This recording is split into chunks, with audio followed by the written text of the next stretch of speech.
Assalamualaikum warahmatullahi wabarakatuh. Selanjutnya, masih di materi yang sama mengenai arrays, kita akan belajar mengenai sum product. Apa sih sum product itu?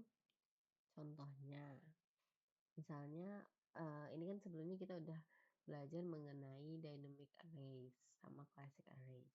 Nah, sum product ini maksudnya kita coba sum product. Sum product dari ini, koma ini, sampai 5 aja. Adalah 55. Sedangkan kalau misalnya kita cobain di sum, ini juga sumnya 55. Coba tadi sum produknya itu sampai 7. Sampai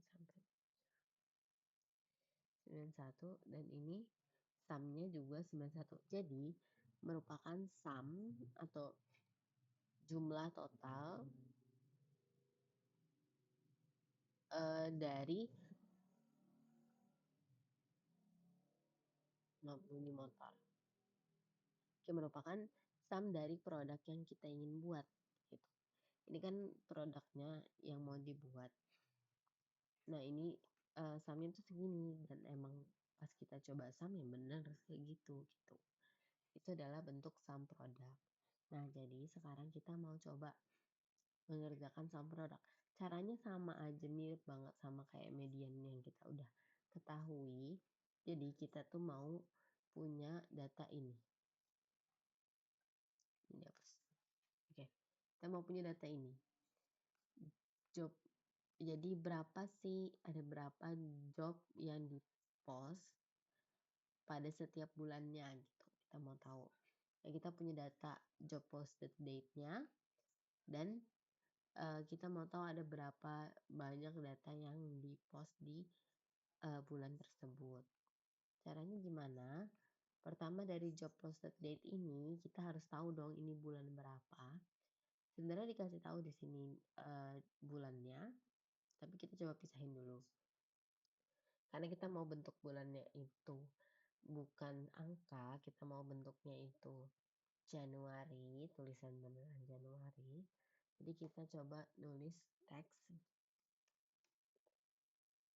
Ini tuh merupakan function baru yang bakal dipelajari di materi setelah ini, tapi boleh sebagai warm up dulu. Kita belajar teks sekarang. Teks dari H2. Nah, bentuknya gimana? Kan kalau di sini bedanya tuh apa sih? Ini months, maksud M ini tuh months, tapi kalau satu maksudnya apa, kalau dua maksudnya apa gitu kan. Kalau satu itu dia berarti ngasih tahu bulan keempat, udah gitu aja. Kalau M-nya kita ganti 2 itu jadi bulan ke-04. Kalau M-nya kita ganti 3 itu adalah April tapi disingkat. Kalau M-nya 4 dia April full. Jadi kalau untuk ketentuan M1, M2, M3, M4 ini memang udah ada rumusnya tersendiri dari Excel. Itu bisa search di mana aja, di ChatGPT bisa, di Google juga bisa, bakalan ada pasti yang udah ngumpulin arti-arti dari kode-kode tersebut gitu. Nah, ini kita mau coba April ini sampai bawah. Nah, susah kan sampai bawahnya. Biasanya itu caranya gini, ini kita drag dulu ke sini. Sorry. Ya, kita drag dulu ke sini. Oke. Terus baru dari sini kita kok gak mau ya?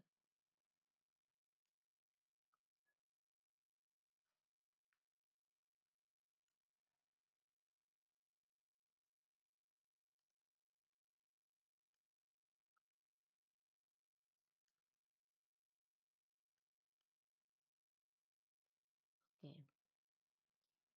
Ini udah semuanya.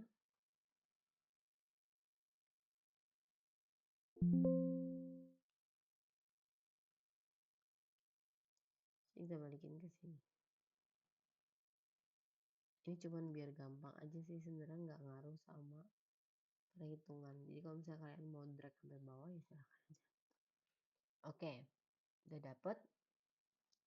Kemudian lanjut, kita mau tahu mana sih yang Januari gitu kan. Kayak sama persis kayak yang median kemarin, tapi ini untuk sum product. Kita mau tahu dulu mana sih Januari. Jadi teks. Nah ini sampai sini.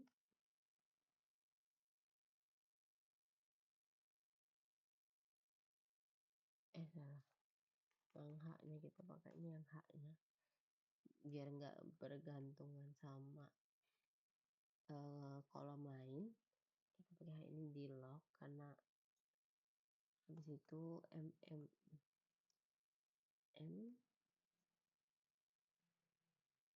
dia tutup sama dengan Januari. Oke, dapat yang Januari true, yang lain false. Oke, kemudian kita coba sum product langsung. Misalnya ya, bisa nggak ya? Karena harusnya kan udah kan, kita udah bisa tinggal sum product yang hasilnya true aja gitu. Jadi makanya kita coba sum product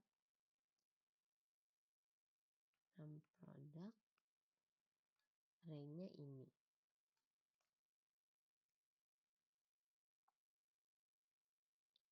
Hasilnya 0. Nah, jadi cara gampangnya buat nge-array, jadi kalau misalnya bentuknya itu udah array, kan ini bentuknya udah array ya. Cara gampang buat ngambilnya itu bisa langsung pakai W2 hashtag. Dia bakal langsung ngambil semua array-nya yang udah kita tulis. Tapi di sini malah hasilnya 0. Kenapa kok hasilnya 0? Karena dia nih bentuknya true sama false kan. Sedangkan si sum product ini bisanya tuh ngitung kalau misalnya dia bentuknya tuh kayak biasa loh, kayak false itu 0, true itu 1 gitu. Gimana caranya biar false itu 0, true itu 1? Kita bisa pakai ini.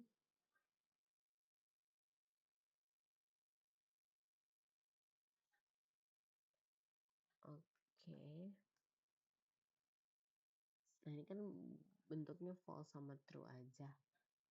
Misalnya kita kasih minus. Kalau minus, satunya jadi minus. Nah kita kan tapi mau bentuknya gini kan, bukan bentuk true dan false, kita mau bentuknya bentuk angka. Ini udah bisa jadi bentuk angka, tapi satunya malah minus, sedangkan kita butuh satunya itu plus. Jadi caranya kita tambahin 2 minus di sini biar jadi plus. Oke, satunya jadi plus, berarti ini udah bisa di sum. Kita coba dulu sum ini. Sum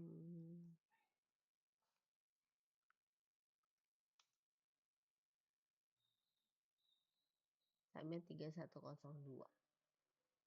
Oke. Kemudian sum product dari ini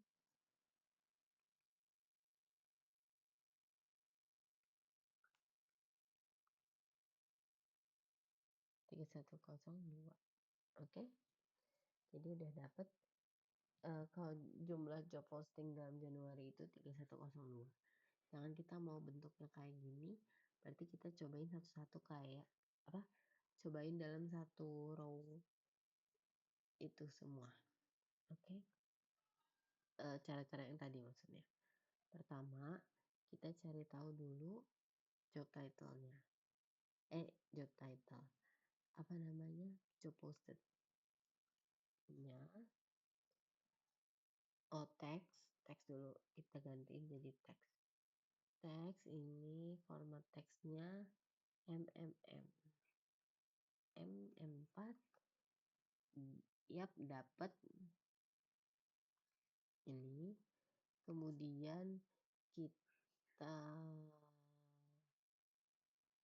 sama dengan ini kan. Oke. Udah jadi false true. Oh, jangan lupa karena mau kita drag, ini harus kita lock. Oke. Udah dapat yang false dan yang true itu di ini. Januari. Oke, benar ya. Kemudian ini bentuknya mau kita bentuk jadi 0 sama 1. Berarti kita kasih minus 2 di sini. Oke, dapat 0 sampai 1. Udah selesai, kita kurungin lagi minusnya. Kemudian kita tulis sum product.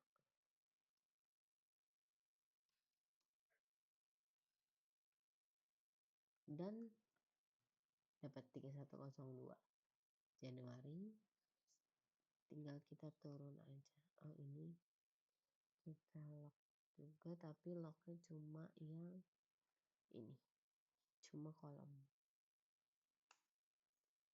Oke, kita drag ke bawah. Dapat jumlah data. Sorry. Dapat. Coba ya kita cek ya. Di sini sumnya itu ada 32672. Oke, 32672. Coba kalau kita sini kita lihat countnya ada 32672. Jadi benar. Oke. Yang dikerjakan sudah benar. Sekian.